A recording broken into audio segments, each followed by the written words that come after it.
君と夏の終わり、将来の夢、大きな希望を忘れない。10年後の8月また出会えるのを信じて、最高の思い出を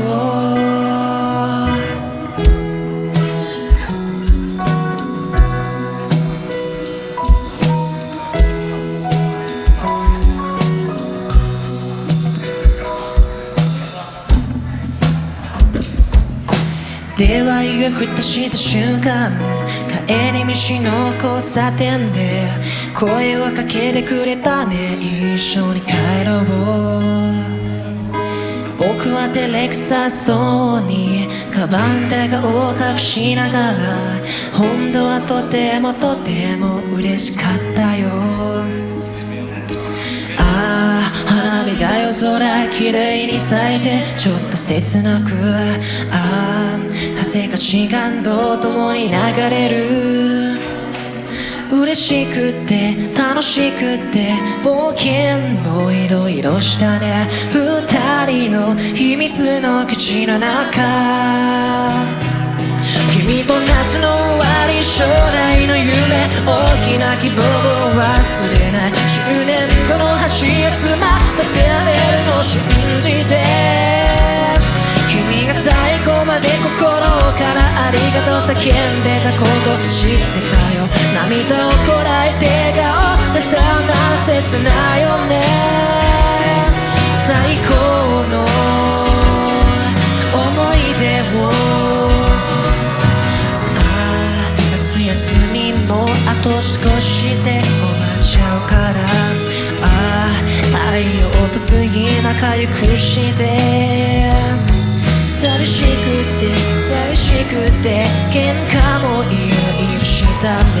二人の秘密の基地の中、君と夏の終わり、将来の夢、大きな希望を忘れない。10年後の8月また出会えるのを信じて、君が最後まで心からありがとう叫んでたことを知ってたよ。涙をこらえて笑顔でさよなら切ないよね。最高の思い出を、突然の天候でどうしようもなく手紙書くよ、電話もするよ。忘れないでね、僕のことを。いつまでも二人の口の中、君と夏の終わり、ずっと話して夕日を見てから星を眺め、君の頬を眺めた涙はずっと忘れない。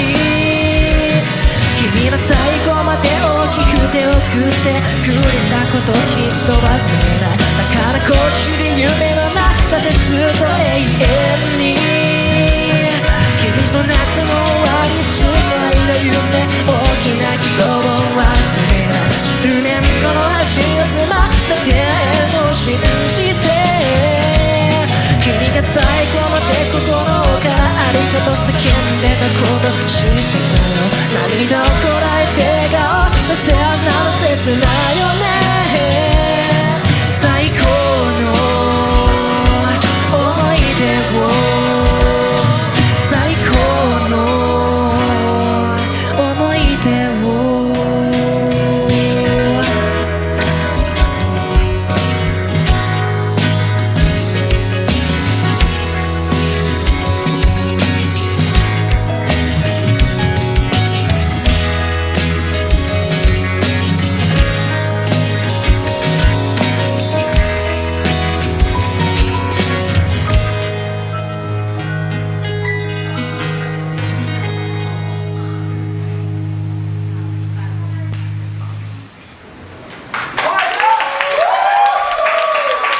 いいか